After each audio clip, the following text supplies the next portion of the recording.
Ring the alarm, cause you know it's form. Brody be bringing the thunder like he came equipped with a storm. All of that talking, no, it ain't gon' ride, boy, this ain't a cab. No, you ain't ready, I think you should really go back to the lab. Cause you gon' lose whoever you choose, fam, I'm gon' put up a 50. Whether he passing or running, he's getting dotty or sticky. Yeah, he the winner and your team a loser, you better know that before you pick him. Whipping up a fumble liar, might go for a tug on the yiggles. Yeah.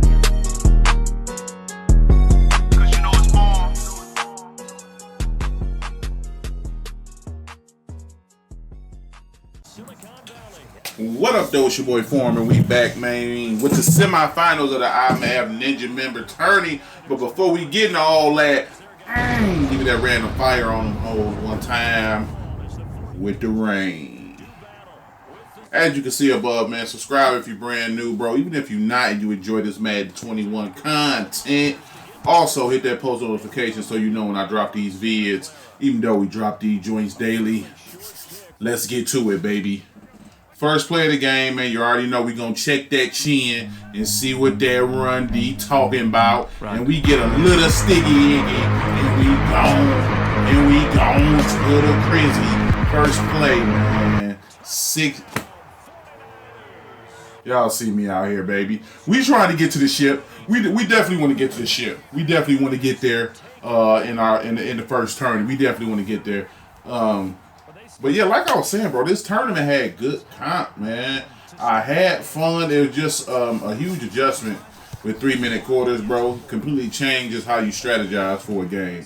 So that's the only thing that caught me off guard. You could tell by how some of the other dudes played that they were like really used to the 3-minute quarters, bro.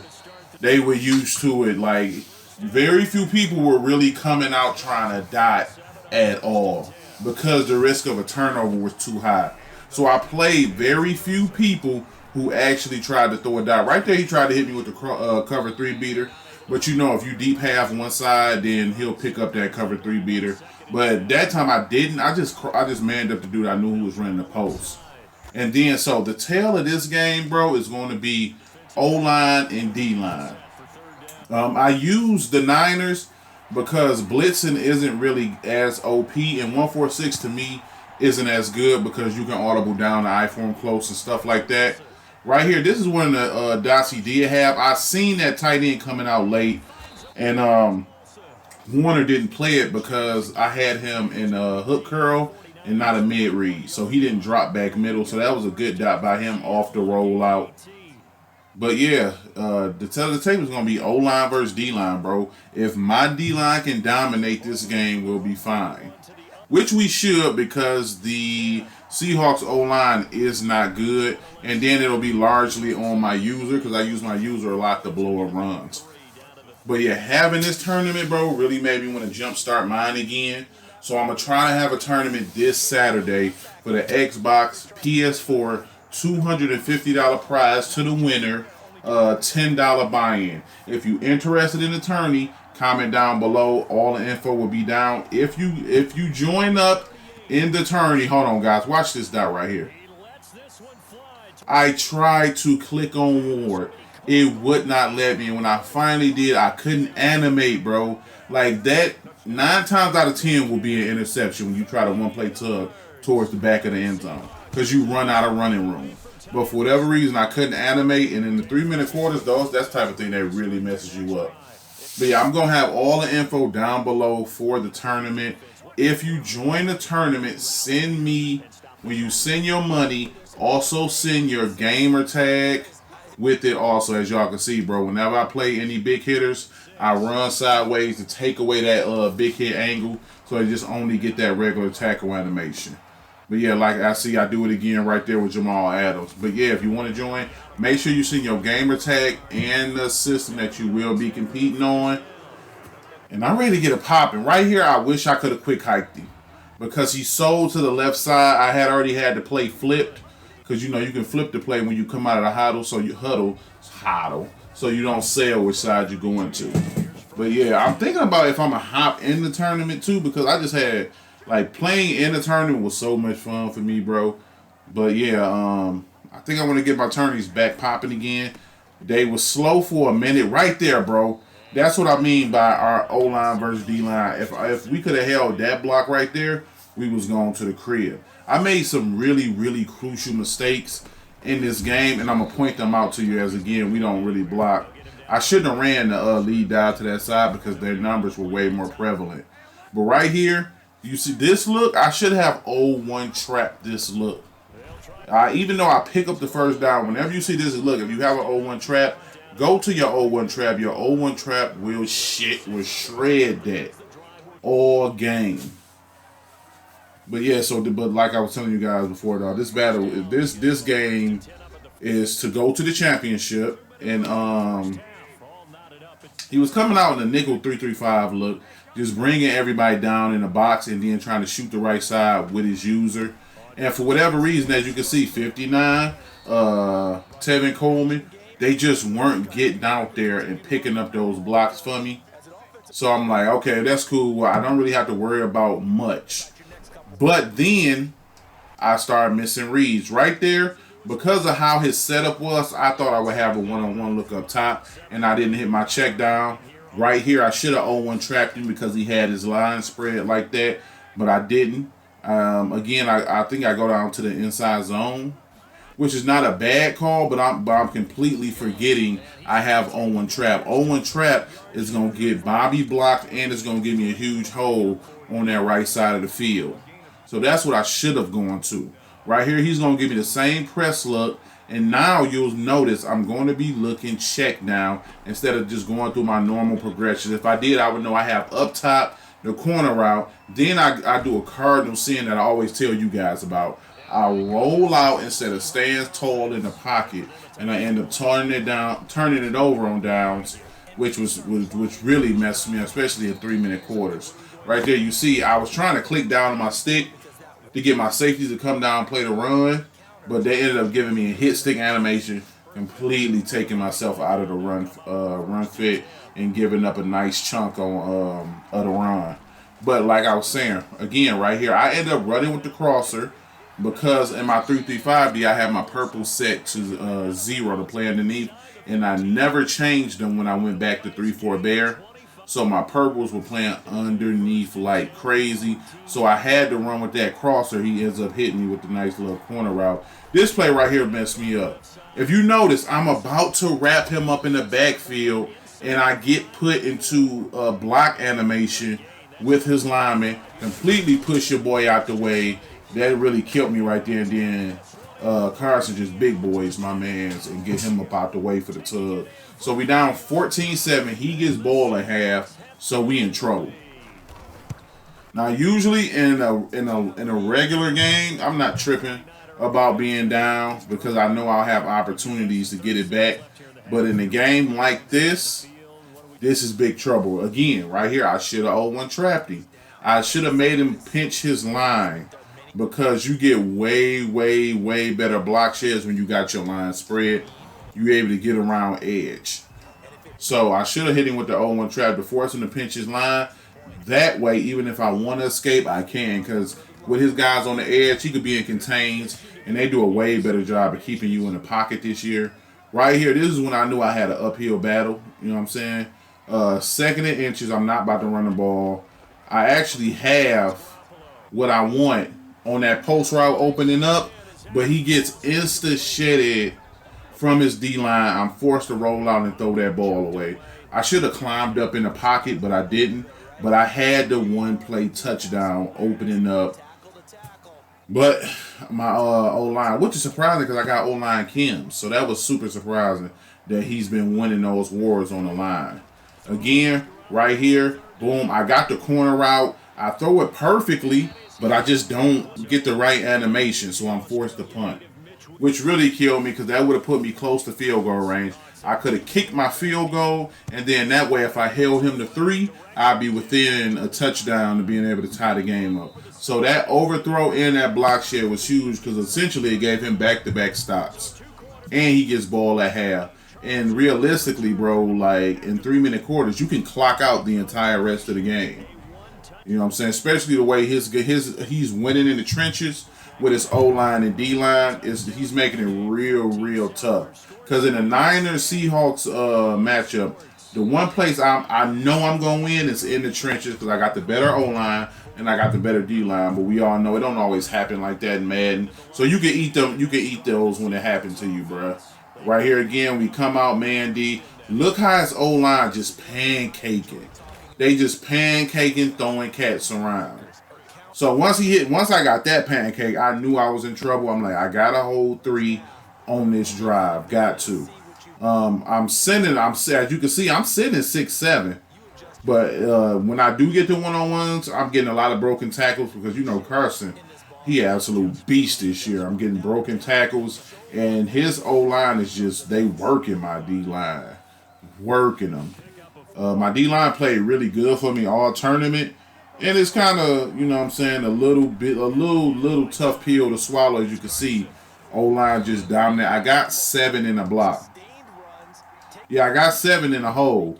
But all 7 are just getting completely dominated, bro. If I don't make that user play, he's able to climb to the next level. Running essentially, and I'm hard-headed. I keep it a stack, I'm hard-headed. Like 4-6 bear is what I usually run to bag up I-form close. But if somebody is running on me in 3-4 bear, my pride was like, I'm stopping this in 3-4 bear. But realistically, I should have gone to my 4-6 under. But, you know what I'm saying? I'm hard-headed, bro. I can eat that. I'm a little hard-headed. You know what I'm saying? My pride, bro. My pride. But when it happens like this, bro, and you just getting dominated up front, like, it's sometimes nothing you can do about it, bro. I'm not one of those dudes. I'm not a heavy blitzer to stop the run because I do not like how it opens you up in the pass. And my personal pet peeve is getting gashed in the pass. And I think that's a lot of people this year. Like, my pass D super tough. Run D is good, but this game, we just got dominated up front. Right there, we able to finally get a stop. With 3 minutes left in the game, I was hoping he went for it. I was hoping. But what he wanted me to do is just burn the timeout, which I was not going to do. I still got the 2-minute warning on my side, and I still got 3 timeouts. So the goal is to drive down and score without having to utilize any of my timeouts. If I can do that, put myself in a position to come back, I'm going to kick the onside, and then I'm just going to play D, and then I just got to get 1 stop, bro. If I don't know nothing else in Madden 21, I've always been good for 1 stop. Like I said, I'm not going to burn no timeouts. He ends up burning 1. Instead of just taking a delayed game and keeping all 3 of your timeouts. But yeah, he ends up kicking 1 right there. So he goes up 10. I got 2-13, 3 timeouts. Way more than enough time to go down and score. I technically don't even need the timeouts. So my game plan is to not use them. And right now I'm transitioning out of New Orleans into Carolina's book. You know what I'm saying? Even though I'm still gonna play New Orleans, Washington, I'm still gonna hop into Mad books. That's just how I am. Especially with this game, I like to just run different stuff this year because I ain't grinding no leaderboards or nothing. So I'll definitely be jumping in and out of hella books. New Orleans is my main book. And I'm working on some other stuff out of New Orleans, but as you can see right here, trying to get down the field, going to Saint Spot, which has become one of my favorite plays in New Orleans book. Boom, right there. I hit Pettis. He's able to finally catch something for your boy because Pettis will put that thing on the ground. So again, coming out again, I'm going to hit these flats with Coleman every time he give it to me and try to get out of bounds. And that's when when that happened, bro, you gotta eat whatever's gonna come your way because it might not be your day. It might not be yours. But you already know your boy's still gonna fight. We ain't laying down for nothing. Right there, boom. I catch him hesitating on that corner route, hit Coleman, get out of bounds. I don't even think, personally, it's been a weird good game. Like, gashed him first play of the game. I got stopped the second play because just bad reads on my end. Instead of hitting my check downs, I tried to force that ball up the field. And you already know, whenever you try to force that ball and instead of letting it come naturally, you're asking for a turnover. Right here, boom, I hit him up the seams.